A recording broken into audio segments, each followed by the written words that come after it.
This episode is part of a special Women in Leadership podcast series. So really excited to do another podcast session in partnership with SHSMD. And it's another podcast focusing on interviewing female leaders in healthcare.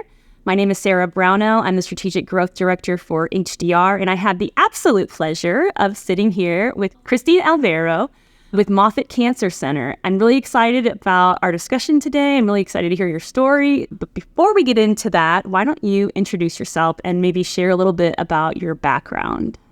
Thank you so much. I appreciate you for having me on this and talking and highlighting female leaders in hospital operations and in these different unique roles. So I really appreciate that. I think it's something that as other females need to hear it and need to, see that there's opportunities out here for all of us female leaders. I appreciate that. Absolutely.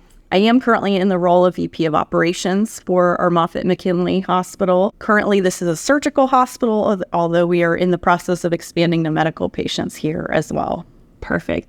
And so I've gotten to know you a little bit from the process of the design and construction of this hospital, which we're currently happy to be sitting in, this beautiful new hospital for Moffitt Cancer Center, and learn a little bit about your background, which I think is just so fascinating. So can you talk a little bit about your background and kind of all of the amazing things you've done?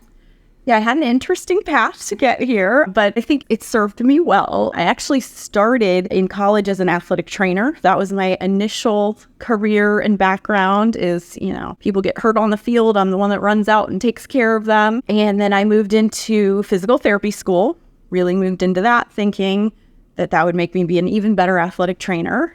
And the reality is during PT school, I did one of my internships here at Moffitt and I dreaded it. I thought it would be horrible. I didn't want to be in a hospital setting. I didn't want to be with sick people. I didn't want any part of it. But truly, after being here at Moffitt, within the first 2 weeks, I fell in love. I loved the place. I loved the staff. I loved patients. You name it. I wanted to be here. So I was fortunate enough once I graduated from PT school that there was an opening here at Moffitt and I was able to start here as a PT. And then have grown, through the ranks here at Moffitt over the last 21 years. Just had my anniversary back in September, so that was very exciting. And went from being a staff therapist to initially taking on a manager role in just physical therapy. Then that expanded to also including speech, and then inherited nutrition, the transport team. And then over time, I also grew to have the respiratory team, the cardiopulmonary team, bronchoscopy, and just another kind of varying group of folks that fell up under me. So I always lovingly called myself the junk drawer. I had all of the very random things, but all very, very important to making the place run. But all of those junk drawer items fell under me until then getting to do all of the work here for MMH and the design process and operational readiness and getting this place ready to open. So let's talk about that a little bit because we are recording this in the new hospital, which was quite a journey. And you were such an instrumental part of not only the design and construction, but the whole operational readiness and staffing and training. You're such a core part of the team. And it was amazing to watch your kind of see you in action and see that leadership transpire and translate into the design. And it's a beautiful building, right? But I want to ask you, and don't feel pressure, like I'm not leading you to this answer, but I do want to know, like thinking about your background and all of these amazing things that you've done, going from being on the field and now being, really running this hospital. What are some of the most standout moments for you? The things that really resonate as you look back on the things you've done so far? I think, standout moments here with this facility and with this, transition to this new role here. I think, first of all, just being given the opportunity to be in the role that I am and to have the opportunity to be in design and to be operational readiness and really in charge of everything to get this place ready to open. I think a lot of places and a lot of times you wouldn't think you're going to have this type of opportunity, and being able to have that. I'm not a nurse. I don't have that type of background, which a lot of promotional opportunities within a hospital do fall on. You have to have a nursing background. And so it was nice that Moffitt recognized my skills and what I could bring to the table and gave me this opportunity to be involved. I think that having the junk drawer previously opened my eyes to a bigger perspective, so that really when we're going through design, I was able to say, well, what about this piece, or what about this group, or what about this department? And I think a lot of those groups that felt like they're always kind of afterthoughts, felt important and felt like they had a voice and they were a part of it. And so bringing that together is something that I'm very proud of. And I think that's really a standout, is hearing from all those groups of how included they felt and how everybody was really a part of it, which helped in the long term as well, because now people are bought into the facility and the way things are designed and the way things are run because they were in it from the get-go. So let me ask a little bit about that. And this is kind of diverting from the questions I prepared, but I think there is something special about Moffitt culturally that, from an outsider looking in, there does seem to be this culture of thinking different and valuing multifaceted perspectives and different perspectives. So how you talked about being given the opportunity, how did that come to be? And, can you talk about that a little bit? Was it like a mentor or Well, it's an ironic situation. I have had a mentor here at Moffitt truly since I started. One of the physicians and I just clicked from the get-go, even when I was a student. And so he really mentored me over the years and helped guide. Sometimes there were hard things that I didn't want to hear when I would think, what about this position? And he would be very open and say, I don't think it's a fit. I don't think that's where you're going to excel. And so hearing some of those hard feedback of, okay, ultimately, that's why you have a mentor, is to listen to that advice and to really take it. And so, he's always pushed me. And so that has helped. And then specifically with this, I was not initially part of the design group that came in. And so there was a team in, and it had a lot of our nurses and APPs and physicians in, and they called a group of us in and said, we have a general design of the patient floor, and we'd like to get sign off. And so I was called in, and some social work leadership and some of the others were invited in to come sign off. And when I went to the warehouse where we were doing the design, I had a lot of questions. And I had a lot of concerns. Well, what about this? Well, where's, the surgical hospital? I assume we're going to have ventilators. Where are we putting vents? Where are we putting a respiratory team? Well, we hadn't really thought about that. Well, we weren't really thinking about that. So I would not sign off on the plans. And I said, I need to go talk to my boss. I have some concerns. So at the time I was reporting to our chief nursing officer, and I went to her and said, here's my concerns. I think there's gaps. I think we're missing things. And I truly, in my heart of hearts, thought that she would say, you are right, we will fix this. And instead, she said, you are right, you should do this. Go and fix it. So, whoopsie. But again, it was great that she had faith in me and she saw those qualities in me. And our chief operating officer at the time was fully supportive and said, I don't see anyone else better. Let's do this. I think you can absolutely take this on, which again is nice because clearly I've never opened a hospital before. I've never had that breadth of responsibility. And so their confidence in me helped me feel and know that I could do it. I think that's such a beautiful story because for a couple of reasons. First of all, to have the courage I'm sure that was uncomfortable, right? You're in a room full of all these professionals that feel like they have it figured out. And then you go to another professional and say, hey, I've got questions. So applaud you for that, because I think that, that is where we grow, is when we're in those uncomfortable places and it's not intuitive. And it's one of the reasons why I really appreciate this opportunity, this podcast, because I think it highlights where growth happens. And, and it's a lot of times it's taking on new roles, it's doing different things, and it's being uncomfortable. So kudos to you for having the courage to do that. And because look at the reward. But also another thing I think that is just so fascinating about that is when you talk about your mentor and the fact that he would tell you no or not yet. And I applaud that too, because I think in mentor relationships so often we only want to hear the good, and it's like, give me the bad. I want to hear that I'm not ready, or what am I not doing right? Absolutely. Because I want to grow. And so I think that's just it's amazing to hear that you had that experience, because I think that's really important. It was, and I will be the first to tell you, man, it hurt. It hurt, and it was way back when I was a PT and thinking of going into a manager role, and he said, no, you're not ready. This is not the time. It's not for you right now. And I mean, daggers to the heart. It was hard to hear that. But then you know what? That made it even sweeter when an opportunity came up again for that manager role. And I said, well, things have come up again. And he said, I know exactly what it is. and now is the time. You are ready. You're the one. You can step up and do this now. And it made it mean so much more because I knew he would be very honest. He would tell me if I still wasn't ready. So yeah, you had that trust, Absolutely. and that's tremendous. So I think that's phenomenal. So you've done a lot of different things. You're now, leading this hospital. You're such an integral part of the design and construction. You've navigated all of these different roles. I'd like to talk about how you manage the transition. And so from a couple different things, knowing when you're ready to take that move. I mean, it sounds like you had some great insight. But then also, I mean, I think when you do different things, like how you navigate internally communicating, hey, I'm not doing that anymore. I'm doing this now.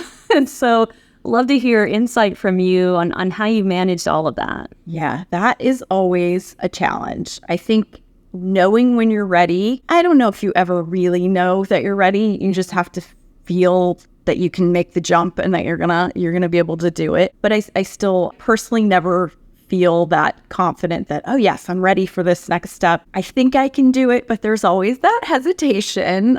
So I do think, having your mentors in place that can validate or can, give you that support that you need is very important. I think learning and always being willing to jump in and ask questions and get in the weeds to learn about things is crucial. Taking the step from a PT to a manager, I felt like I was ready. And then I got in the role and realized, oh my goodness, I went to school to be a PT. I don't know anything about management. And so, it was at that point that I went back to school to work on an MBA and to take additional classes and get more training on those skills that in fairness, I didn't have. And so being willing to do that when I inherited different groups over the year, being willing to step out of that comfort zone and say, hey, I am not a speech pathologist. I don't know exactly what you're doing or what, skills you have. Show me. I want to shadow you. I want to see what you're doing. I want to understand it, because how am I going to be able to lead you if I really don't understand what you're doing? And I always made a point to do that with any new group that I took on. Same thing here with doing this new hospital facility. I came into this, I didn't know anything about imaging or lab or certainly not construction. That was way out of my element. But being willing to ask and say, I don't know these things. So teach me, tell me, let me learn and understand. And, now I joke around. I'm a part-time construction worker. I'm part-time radiology, all the things. Got it all figured out. Yeah. But you have to be willing to jump in and learn. And I'm a big believer in, I would never ask somebody to do something that I wouldn't do myself. So moving into this building and getting things ready, I mean, I was the one, in there. Okay, great. Well, can I push this cart to go install glove boxes or do whatever? Because I needed the help of everybody else that was going to be working here to do all those same things. And so, again, I wouldn't sit in my office and say, you go do this and you go do that. I want to be right there in it with everybody so that they feel like they have a partner, not a boss. That's not what I want to be. Yeah. So how did you manage the communication then, I guess, when people, like as you transition into new roles? Again, it's a little tricky. And I think I had the hardest time going when I was really in the rehab area to expanding out of that, because I did get continually kind of sucked into, well, you're a PT. And so breaking that barrier of, well, I'm not a PT anymore. I mean, I am, but that's not what I do anymore. And so it's tough. And I think delegating to the folks that are in those roles is critical. Initially, it was much easier for me just to answer the question and then move on. It was faster. But the more I did that, the more people are going to continue to come to me for those kind of things. So pushing it to the right people, pushing it to the people that are in the roles. Even if I knew I could answer the question quickly, it wasn't my place to do that anymore. And so I think that helped by just not answering those and pushing it out. I think for this facility, being involved in that design and construction and leading the parts and all the operational readiness, that was much easier. It was a natural progression so that when this building opened, I was already the one that was coordinating everything for the last several years. So now running the building, I think that was very natural. People just already were coming to me with the building issues or concerns or, do we need to get your approval on this or can you help us with this? So that part wasn't nearly as bad as it was earlier in my career. Yeah, I think that's interesting. And I think it also goes back to your growth mindset a little bit. I think making that move from one role to another, you're leaving what's comfortable and you kind of have to make a conscious decision I'm going to create space for the people that are owning it now and empowering them and making sure that you are following that. Because I agree, it's faster, it's easier, but it's also uncomfortable. It devalues them if you continue to jump in and handle things and answer. You put them in a leadership position because they can do it. So you have to give them that leeway and that freedom to do that. And the only way you do that is for you to stop doing it. Yeah, even though it takes more time sometimes and even that's uncomfortable, but it's okay. Yeah, I think that's tremendous insight. So one of the other reasons why I love this podcast is because we're able to talk about conflict and things that are uncomfortable. And so often in life, like I have 3 kids and my instinct with my kids is to always smooth things out. I want it to be as easy as possible. I want it to be no bumps in the road. I think as parents, that's what we like to do. It's certainly like what we like to see in business, right? We want it to be easy, but I think that the growth happens when things are difficult. And so I want to talk about struggles and conflict and ask you about what struggles or challenges as you think about getting to this point, what's really kind of shaped your path and what are the things that you've really learned from? So I think I had the benefit, I'll call it a benefit, very early on. When I was initially going to school to be an athletic trainer, that is a very male-dominant career. And so from the get-go, I always felt that I had to work a little harder. I had to prove myself more to be offered those same opportunities that the men were offered in that type of position. And again, I was very fortunate. The athletic director here at University of South Florida could not have been more supportive of me during that time. And so I really had to push the envelope there. And, I went to him and said, what sport will give me the best opportunities and the most knowledge and growth opportunities? And he said, well, realistically, that's probably soccer. Football, you get all the big injuries and it's high level, but there's a head trainer that really kind of runs everything. Soccer, you'd be on your own, you're in charge of everything, but there's a lot of injuries. And I said, great, then that's definitely what I want to do. The issue was they never had female with a male team. And so they really almost stopped it there. And so pushing and saying, this is insane. If you think I'm the best for the job, but just because I'm a female, we're not going to go there, that does not sit well with me. And so I had to go have a meeting with the head coach and talk to him about his willingness to have me as part of their team and part of their staff and what that meant logistically. Even, stupid things like traveling, what does that mean? Because I can't room with the male on a travel, assignment, but how can we logistically work this? And I will give hats off to that head coach because he said, if you're the best, I want the best and we'll figure it out. And I'll room with the assistant coach to give you my room. And they really worked it out. But I think from that point, it really showed me you have to speak up for yourself. You have to push the envelope and you can't just take the status quo and you can't take we've never done it that way before. Just because you haven't done it that way before doesn't mean that's right or doesn't mean that you can't do it differently. And so I think that moment and that situation has laid the groundwork for everything, for being able to say, I know I'm a PT, but why can't I take nutrition? I know that I have all these things, but why can't I move into operations? And so I think you have to be willing to question things.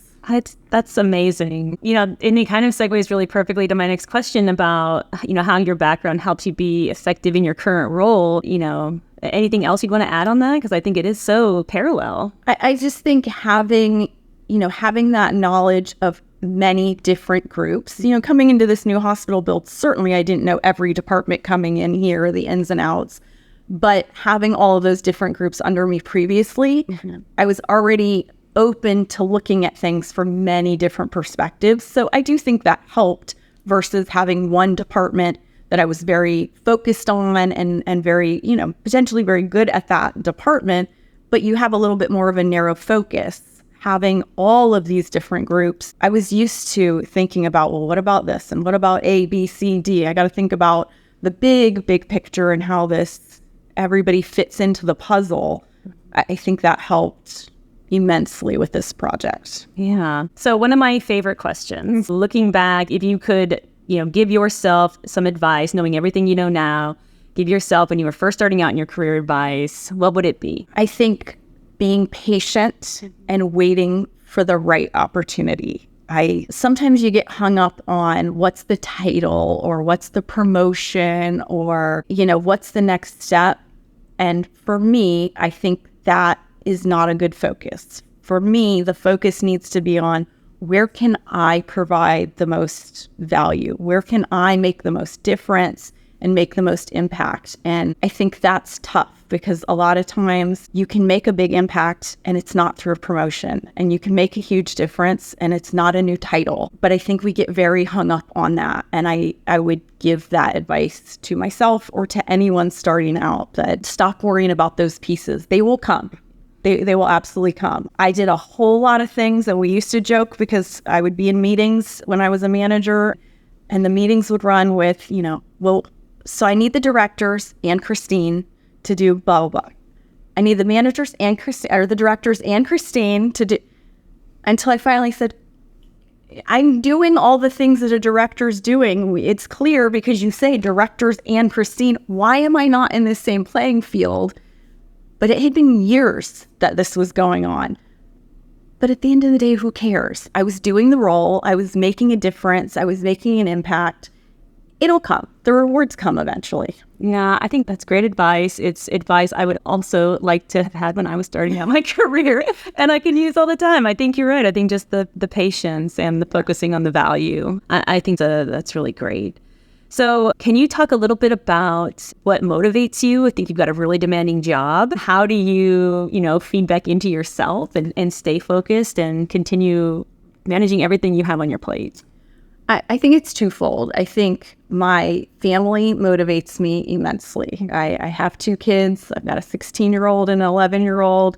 And so showing them the importance of what I do and the importance of hard work and putting in the time and what that means and what that payoff is. And so, they support me and they understand. And especially with this building, there was a lot of long hours that went into play. And there was things that I missed for their school and things that I wasn't able to be present for, but being able to explain to them of this is a short-term investment that I have to make with my time. And then once it gets open, then I am back to all of those things.